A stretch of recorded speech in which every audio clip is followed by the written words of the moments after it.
BBC Radio Northampton. So we're heading back over to Corby now. Corby Town Council is proudly flying the rainbow flag. It's in Coronation Park today as it celebrates the return of Corby Pride, an event which was launched last year to celebrate the LGBTQ+ community.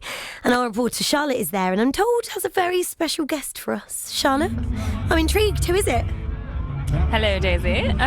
Well, as you mentioned, Corby Pride took place for the first time last year.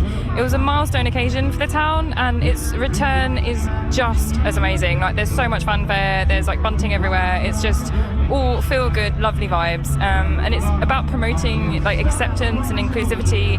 Like, it's at the heart of this event today, but so too is showcasing like local superstars. And as you alluded to, my guest is Corby's very own VIP. Well, go on then. Do you want to know who it is? Yeah. Who is it? Oh, the suspense. I'm thrilled to introduce you to Corby's very own Zoe Roderick, a professional singer and utterly lovely lady. We've been sitting here chatting for a little while now. She is the first trans woman to take to the stage at Corby Pride. Zoe, hello and welcome to our Summer Saturday show. Hi, thanks for having me. Now, you are a professional singer. You absolutely know how to rock the mic. When I arrived, you were on stage in a glittering ensemble, taking away the shine from my outfit because I'm also wearing lots of sparkle today. So what songs did you choose to perform at Corby Pride today? I started off with Euphoria by Loreen. Everyone loves Eurovision, you know, it's great, it's a great crowd pleaser.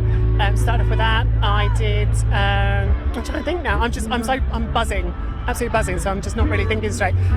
Cry For You from September, On a Night Like This by Kylie Minogue, Back to Your Heart by Delta Goodrum, Xanadu by Claire Richards, and I finished off with Murder on the Dance Floor from Sophie Ellis-Bextor. What a playlist. And we actually had a chat the other day, didn't we, before the event, and you mentioned that Back to Your Heart by Delta Goodrum is quite special to you. Why is that? I think it just spoke to me when I was putting a set list together for this event. You know, it just talks about when people face adversity, when people say, you know, you can't do something or you're not good enough. You know, you just got to remember to not get in your head and, you know, get back to your heart and, you know, how you're feeling and just go for it. And that's what it's about. So yeah. And do you feel like the crowd were feeling it with you? Oh, absolutely. They were electric. From the moment I started, I could feel they were with me. It was really, really good, yeah. And as the first trans woman to perform at Corby Pride, like, how did that impact the way you felt before you went on the stage? Like, were you super nervous? Do you even get nervous before you perform? Because this is what you do. I don't really get nervous. I get nervous when I'm standing on the stairs, at the bottom of the stairs, just about to go up on the stage. I get nervous just in that few sort of split seconds.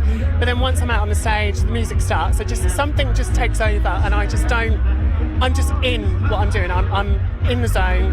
As for being the first trans woman at Corby Pride, I mean, it's the second year, so that's quite awesome. But I didn't actually know I was the first trans woman to perform at Corby until today, actually. But I was the first trans woman to perform on the main stage at Doncaster Pride last year. So I feel like a little bit of a trailblazer, which is quite good. If I can, by me getting up there, being who I am, if I can just help one other person out there think, you know, I can do that too, then I've achieved what I wanted to achieve. That's a really beautiful thing. So do you feel as though that you use your voice not only when you're just speaking like we are now, but also when you're on stage? Do you feel like you use your voice for the LGBTQ+ community?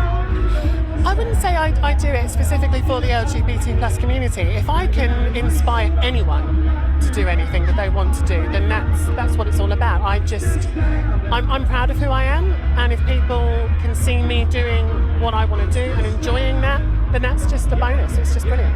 I love that. That's a really strong, like, really powerful message as well. And like, so in terms of preparing for today, I understand you have to be quite careful with your vocal cords because you've done for the day now. It's party time. You can chill. But what sort of preparation do you have to do? Do you have to like rest, and do you have to sort of be very quiet? Yeah. No late nights. I'm normally in bed by about 9 o'clock, 10 o'clock at the very, very latest. Making sure I'm always warming up before any rehearsals. For about a week before the show itself, I try to stay off of dairy, so no milk in my coffee, absolutely no alcohol at all. So I had a drink straight after I come off the stage, so that was good. But no alcohol for at least a week up to the build-up. I do use a vape and I try and not use that as much beforehand as well, and certainly not on the day before I go on the stage. So this is the second year that Corby has hosted its own Pride. Why do you think it's so fantastic, and why do you think it's back again? I think it's back because in a small town like Corby, people rally around and they get together, and if there's something to celebrate, we celebrate it. It went really well last year. Unfortunately, I wasn't here. I was in Portsmouth, but seeing how many people are here today, you can just see and you can feel, the community feel with everyone here together. Everyone's really enjoying the day. They're celebrating. It's just, that's what Corby does. They rally around their community and they just get together and enjoy what's going on. It does feel really, really nice, really fun, relaxed, calm, magical, colourful. It's all the things. But I understand you're actually an outsider. You're from Milton Keynes originally, but you moved to Corby after meeting your husband Alan 8 years ago. How would you describe, you've already talked about the sort of sense of community, but I guess kind of like laying down some roots in Corby. Yeah, absolutely. Milton Keynes, I was born 1986 and things were very different back in Milton Keynes then. It was a very community orientated place back then, but it changed very quickly as I was growing up, and it's not as much of a community as it used to be, whereas in Corby everyone is just very welcoming, and there's no hate towards Milton Keynes. Let me just say that before I get lynched. But everyone just embraces everybody. There's no sort of segregation between different cultures or different groups. Everyone just gets on with everyone, and that just makes it really easy to put down the roots. If you walk in somewhere and it's warm, welcoming, and you think, I like this, I'm going to stay here for a while. And have you got any advice for someone who's listening that might be struggling, just being who they are today? Like anything that you'd like to say to encourage them to do what they really want to do, be who they want to be? Absolutely. I think a lot of people struggle with that, and inside the LGBT community, but also outside. And I think if you're struggling with something, you need to really listen to that, and you need to try and understand for yourself what it is that is making you struggle, and you need to address that head on in your own time. It's not something that can be rushed. It could take weeks, months, even years, but you've just got to work out what it is that you want to gain and just find a way within yourself to go for it.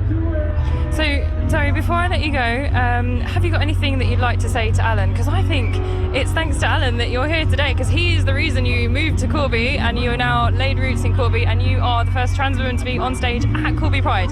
Would you like to say anything to your hubby? Absolutely. I just, thank you so much. He does so much for me behind the scenes. He's my chauffeur. He runs me around.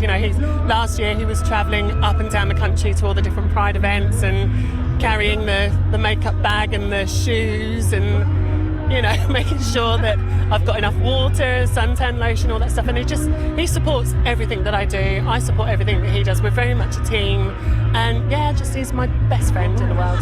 The perfect husband and personal assistant. I love it. Zoe, thank you so much for chatting to us today, and also congratulations on an amazing achievement, being a trailblazer in Corby, Northamptonshire and beyond. Thank you very much, and enjoy the rest of Corby Pride today. Thank you so much. Thanks for having me. Wow, what an amazing story. Charlie, thank you so much for sharing that with us. Wow, incredible. The first trans woman to appear at Corby Pride, and of course, it's only been going in Corby the last few years, but with this extra funding, it really is a special place to be today. We're going to revisit there as well in the next hour. For now, though, lots more great music before we get you all updated with the news. I've got some Lulu on the